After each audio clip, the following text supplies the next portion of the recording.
I want to talk about how miserable this game is for Killer right now, because I think the pendulum has swung too far in the favour of survivors.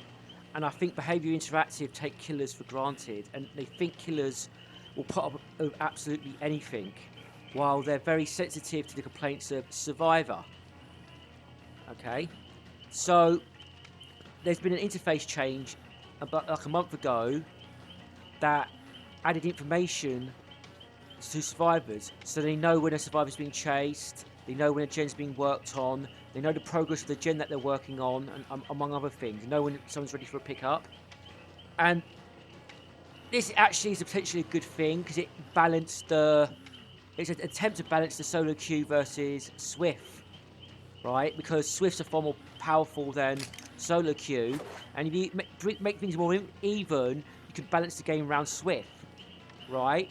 But what they've done, unfortunately, is they've boosted Survivor with the information system, but they also nerfed quite a few killer perks while they're at it.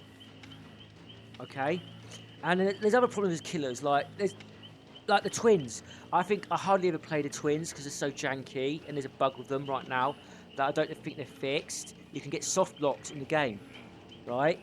So there's a bug with the twins like that. It's been there for months, if not like a year or more, and they haven't fixed it. So, and there's lots of glitches in the game as well. So anyway, I'll get back to the glitches. It's a compounding problem with glitches. It's a problem on top of a problem. So anyway, this is what I feel has happened recently from my point of view as a killer.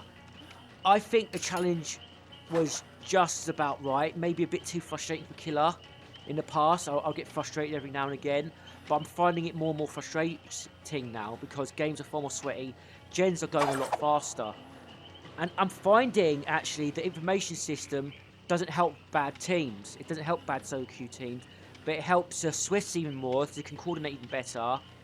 Because the extra information will help them, so it makes them even more efficient and good solo queue teams as well. They'll play more like Swifts.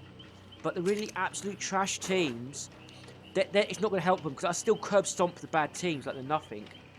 While the good teams, they're even stronger and I struggle against them.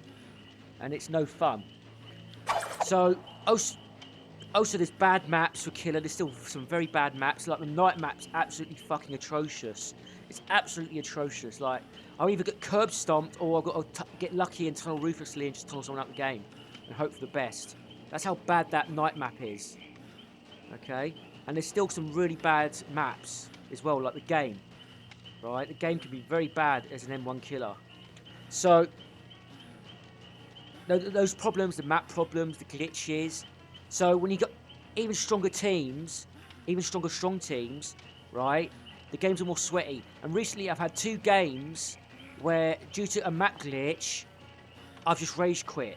So there was one game, it was a very close, sweaty game, right? And I had someone dead to rights on a loop. I knew I had them dead to rights on a loop because I know this game now. I know I've had them dead to rights on a loop.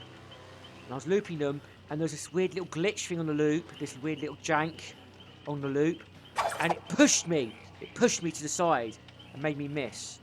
Okay? It just steered me to the side slightly. And I just rage quit. And the auto-aim glitch out.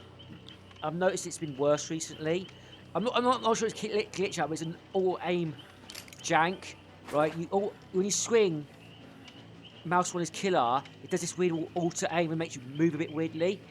And there was actually a game where I was walking in a straight line, and it still did it, and I'd still hit them, but it still did the jank thing, okay?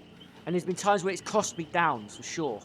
And like I said, in a really sweaty game, that down could be critical. That could be the difference between a hopeless game and a game where you still got a chance and you can still win, right? You lose that critical bit of pressure, and it's gone. Boom. So it's a compound problem that you notice more. It's more frustrating because the games are more sweaty. So I don't know what they have to do, but they've got to buff Killer a little bit. They've got to make things better for Killer, and it's not just buffing Killer actually. They've got to bring the tier powers closer. They've got to bring the weaker killers closer with the stronger killers, so they can balance the game better.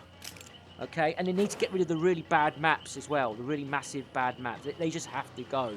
They have to go. And if this carries on, they're going to drive killer players away because there's a limit to what killers will put up with. Behaviour really does take us for granted, and they really listen to survivor complaints too much, far too much. They nerf things that don't even need nerfing a lot of the time. So yeah, that's all I've got to say. Over and out.